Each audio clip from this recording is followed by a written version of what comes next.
Hello, kumusta po sa inyong lahat? Welcome po sa ating tutorial at welcome po sa mga taong napatambay lang dyan at sumili po sa channel natin. Maraming salamat po sa pagbisita dito sa channel natin. Ngayon po ang ituturo ko po sa inyo ay ang kanta ng Up Dharma Down na Oo. I hope po na magustuhan nyo itong tutorial na to at makatulong po ito para matugtog nyo ang kantang ito. Kung magustuhan nyo po ang kantang ito, huwag nyo pong kakalimutan na mag-like, mag-subscribe, at syempre, kalembangin niyo po ang ating bell button para maging updated po kayo sa mga darating pa pong mga guitar tutorial natin. Simulan po natin ang Oo ng Up Dharma Down.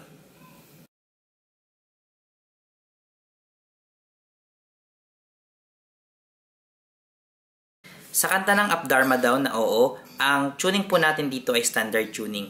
E, A, D, G, B, E.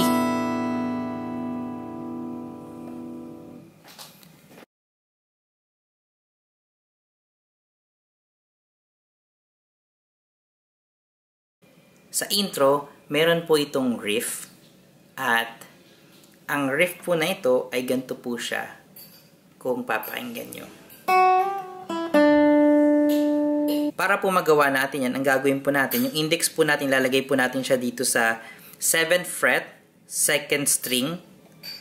Tapos yung middle finger nyo po, i-hammer on nyo po siya dito sa 8th fret, 2nd string. Tapos po itong ring finger nyo, dito po siya sa 9th fret, 3rd string. So, ulitin ko po. And then, yung ring finger po natin, ibabalik po natin siya dito sa 7th fret, 3rd string. So, kung ulitin po natin, para po siyang ganito. Ulitin ko po ulit.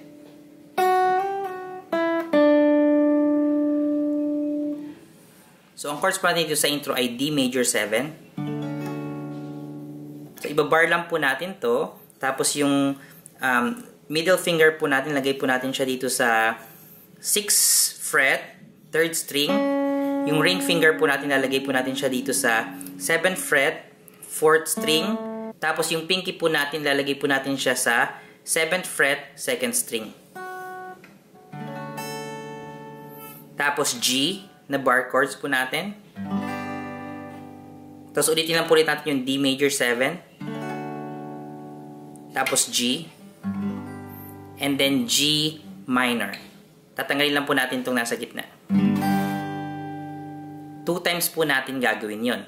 So kung tutugtugin po natin, para po siyang ganito.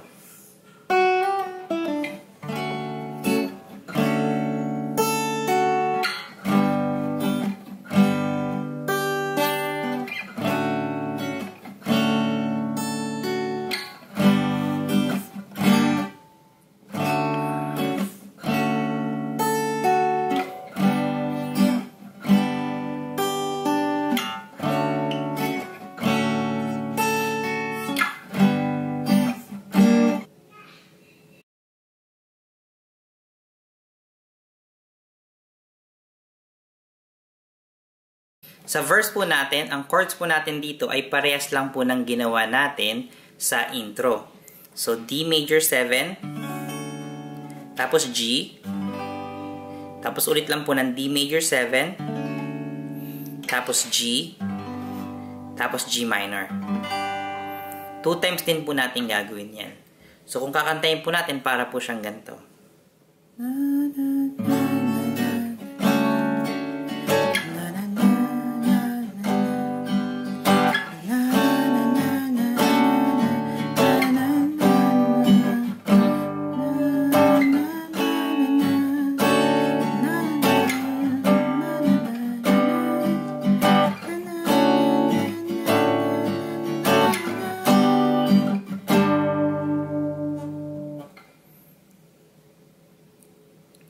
Dito po sa verse, meron din po siya lang ginagawang riff dito.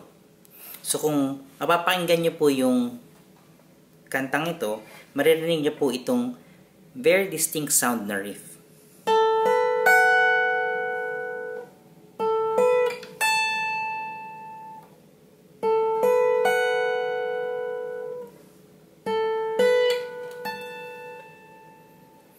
Para po magawa natin yan, ang gagawin po natin, ilalagay po natin yung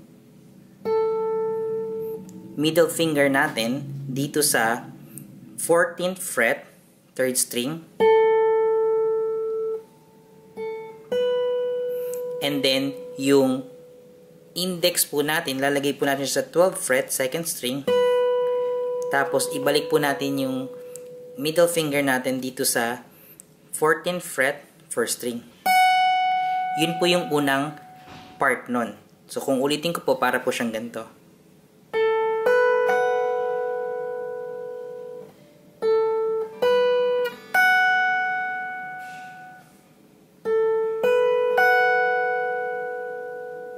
Yung next po natin, ganoon din po yung first and second note natin.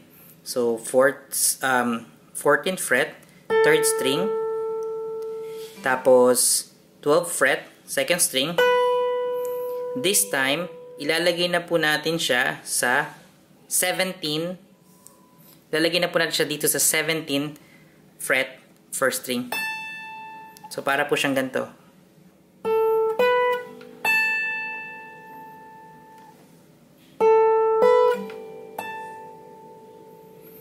So, kung gagawin po natin yung buong riff na yan, para po siyang ganito.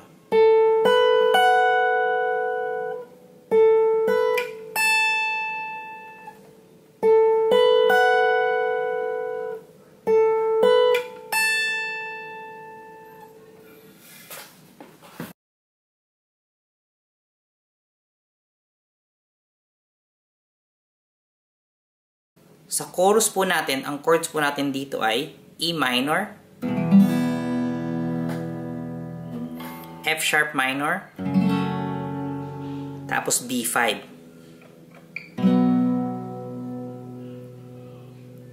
Okay, power chords po siya ng B. So, ilagay po natin index natin dito sa 2nd fret, 5th string, yung ring finger, 4th fret, 4th string, pinky, sa 4th fret, 3rd string. 4 times po natin gagawin to. So, kung tutugtugin po natin, para po siyang ganito.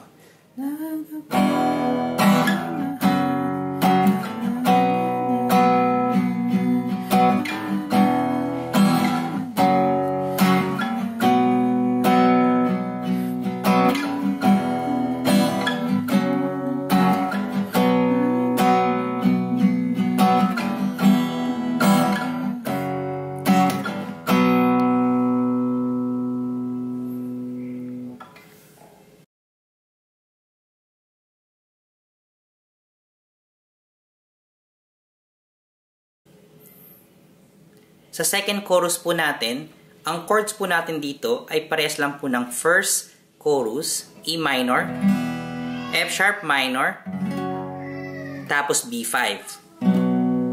But this time, 8 times po natin gagawin to. So, para po siyang ganito.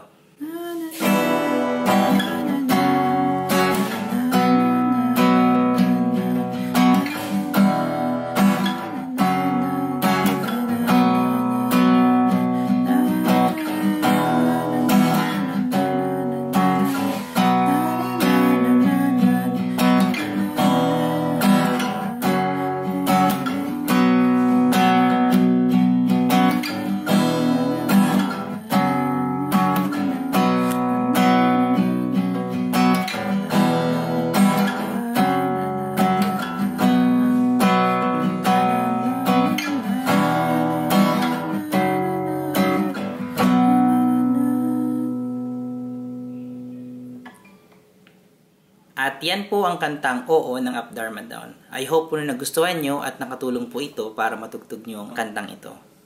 Kung nagustuhan nyo po ito, huwag nyo pong kakalimutan na mag-like at mag-subscribe. Ganon din po na i-hit nyo po ang bell button natin para maging updated po kayo sa mga darating pa pong mga guitar tutorial natin. Hanggang dito na lang po tayo. Kita-kits po ulit tayo next time. Maraming salamat po.